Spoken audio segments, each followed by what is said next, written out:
Assalamualaikum warahmatullahi wabarakatuh. Saya Desita Deria Majita Fortuna dari kelas AB dengan NIM 256120100047. Saya akan menjelaskan tugas akuntansi yang kedua, yaitu bab 8, pengendalian internal dan kas. Oke, saya akan menjelaskan bab 8, pengendalian internal dan kas. Pengendalian internal adalah kerangka kerja terintegrasi adalah standar yang digunakan perusahaan dalam mendesain, menganalisis, dan mengevaluasi pengendalian internal. Tujuan pengendalian internal yaitu pengamanan aset, informasi akurat, kepatuhan terhadap hukum dan regulasi. 5 unsur pengendalian internal, elemen internal control yang ditetapkan oleh kerangka kerja terintegrasi. Yang pertama yaitu lingkungan pengendalian, yang kedua penilaian risiko atau risk assessment, yang ketiga prosedur pengendalian, yang keempat pengawasan, dan kelima informasi dan komunikasi. Unsur-unsur dalam pengendalian internal: ancaman terhadap pengendalian, lingkungan pengendalian, penilaian risiko, prosedur pengendalian, pengawasan.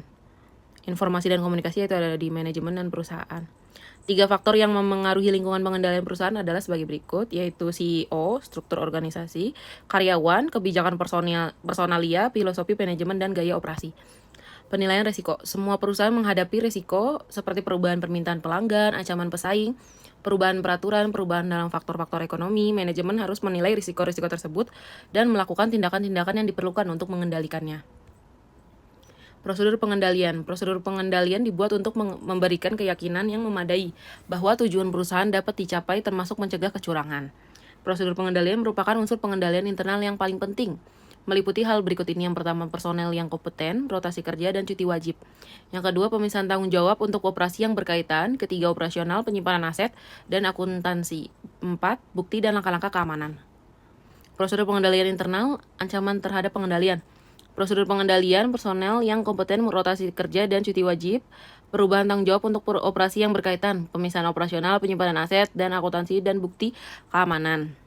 Pengawasan terhadap sistem pengendalian internal dapat menemukan kelemahan-kelemahan dan memperbaiki efektivitas pengendalian, termasuk memantau perilaku karyawan dan sinyal peringatan dari sistem akuntansi. Sinyal peringatan atas masalah pengendalian internal, tanda peringatan sistem dari manusia. 1. Perubahan drastis gaya hidup tanpa memenangkan undian berhadiah. 2. Hubungan yang akrab dengan pemasok. 3. Penolak mengambil cuti. 4. Sering berutang ke karyawan lain. 5. Mengonsumsi alkohol atau obat-obatan berlebihan.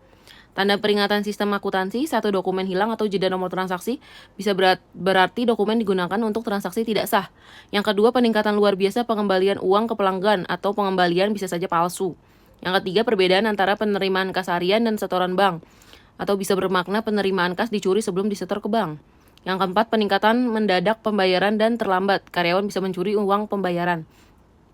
Yang kelima, penundaan pencatatan transaksi, kemungkinan ada usaha menghambat deteksi kecurangan.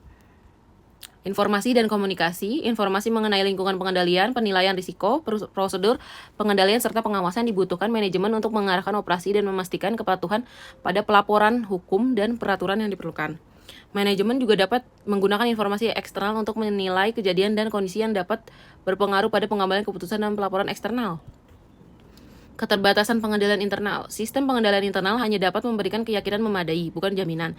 Hal ini disebabkan faktor-faktor berikut ini. Pengendalian elemen manusia, pertimbangan biaya dan manfaat. Pengendalian kas terhadap penerimaan dan pembayaran. Kas atau cash meliputi uang logam, uang kertas, cek, giro, wesel, dan simpanan uang yang tersedia. Simpanan uang yang tersedia di bank atau institusi keuangan lainnya siap untuk ditarik kapan saja juga disebut kas. Biasanya yang dianggap kas oleh sebagian besar orang adalah semua jenis uang yang diterima oleh bank untuk disimpan di rekening tabungan. Sebagai contoh, cek yang Anda dapat uangkan biasanya dapat disimpan di bank, dan hal itulah dianggap sebagai kas. Pengendalian kas terhadap penerimaan dan pembayaran. Sebuah perusahaan dapat memiliki beberapa rekening bank. Misalnya satu digunakan untuk pembayaran secara umum, dan satunya lagi untuk pembayaran gaji. Untuk setiap rekening banknya, perusahaan biasanya membuat satu akun buku besar tersendiri. Kas adalah aset perusahaan yang paling mungkin untuk dicuri dan digunakan secara tidak benar dalam kegiatan bisnis. Untuk alasan ini, sebuah bisnis harus mengendalikan kas dan transaksi kas secara hati-hati. Pengendalian terhadap penerimaan kas. Untuk melindungi kas dari pencurian dan penyalahgunaan, perusahaan harus mengendalikan kas sejak diterima sampai kas disimpan di bank. Biasanya perusahaan menerima kas dari 2 sumber utama pelanggan, yaitu pelanggan yang membeli barang atau jasa, pelanggan yang membayar piutangnya. Pengendalian yang penting untuk melindungi kas yang diterima di penjualan langsung tunai adalah mesin kasir. Kas yang diterima dari penjualan tunai. Sebagai tabel berikut, bisa dilihat contoh-contohnya. Kas kurang atau kas lebih, cash short and over, kasir dapat membuat kesalahan memberi uang kembalian untuk pelanggan atau memasukkan nilai penjualan tunai. Sebagai akibatnya jumlah uang di tangan berbeda dari jumlah penjualan tunai. Selisih tersebut akan dicatat dalam akun kas kurang atau kas lebih, atau cash short and over. Sebagai ilustrasi, asumsi data mesin kasir pada 3 Mei sebagai berikut. Total kas pada mesin kasir untuk penjualan tunai 35.650.000, kas yang diterima pada penjualan tunai 35.668.000, penjualan tunai penerimaan kas dan kekurangan kas sebagai 22.035.650 dikurang 35.668 akan dicatat sebagai berikut.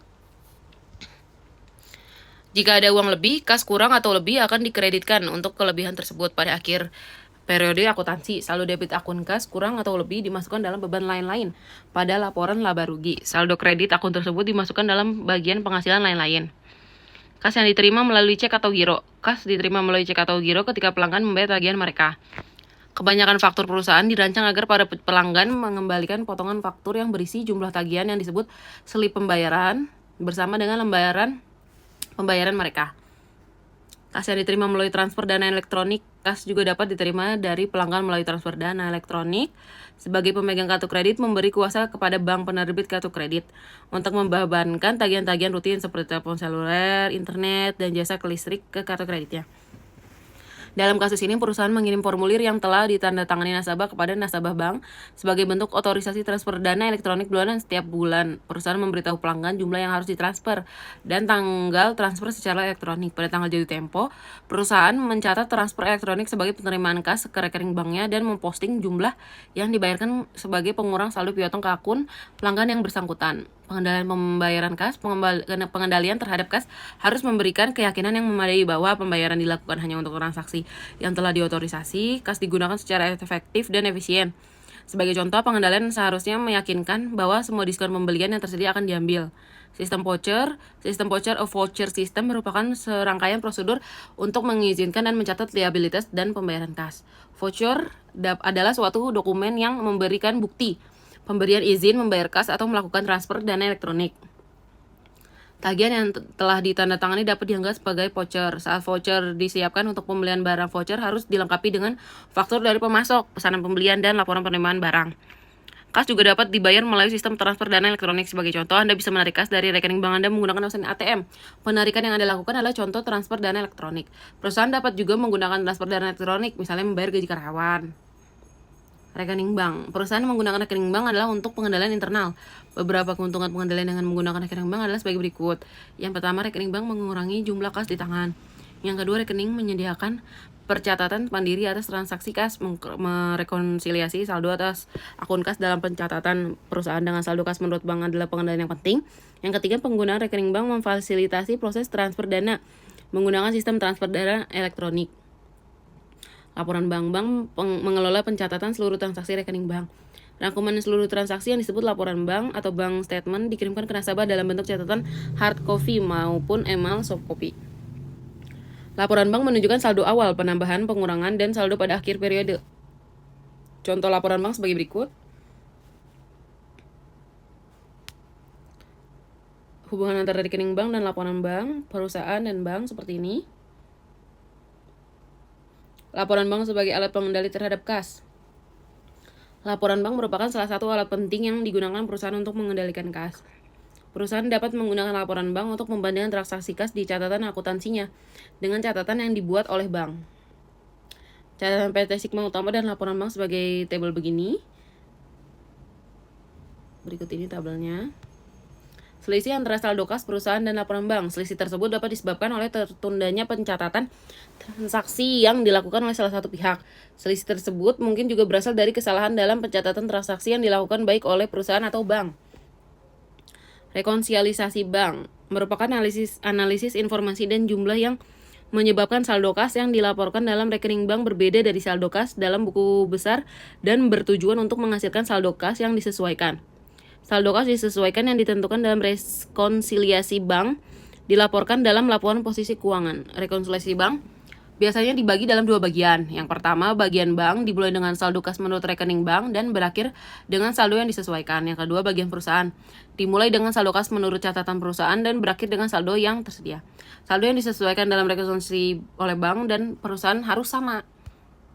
Contoh rekonsiliasi bank sebagai berikut. Di tabel ini ya. Langkah-langkah dalam rekonsiliasi bank. Rekonsiliasi sisi bank.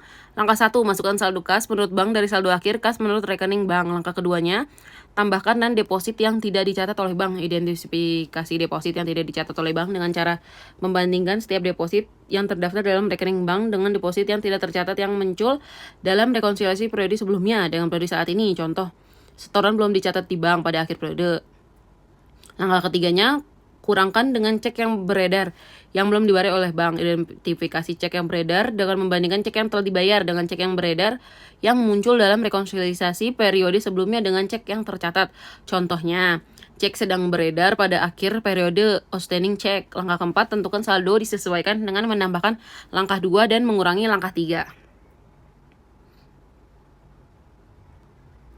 Ilustrasi dari rekonsiliasi bank. Sebagai gambaran mengenai rekonsiliasi bank, kita akan menggunakan rekening bank untuk PT Sigma utama di tampilan 7 ini.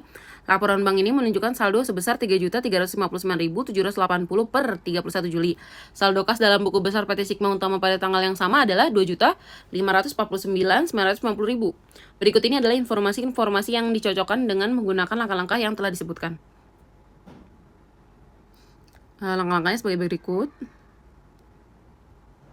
Beban administrasi bank 18.000 belum dicatat dalam jurnal, ditunjukkan dalam memo debit 18.000.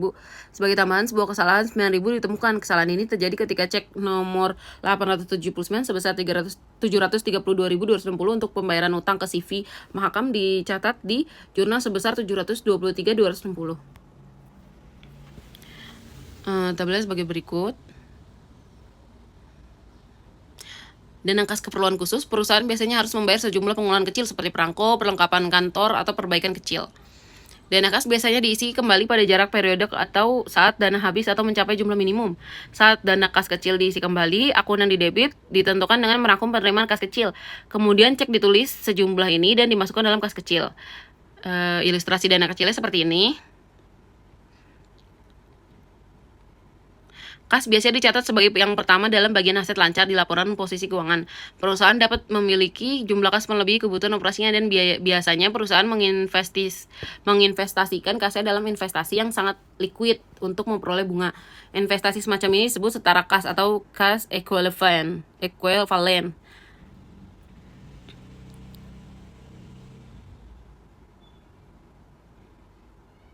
Oke, seperti itu yang bisa saya jelaskan di bab 8 ini. Terima kasih.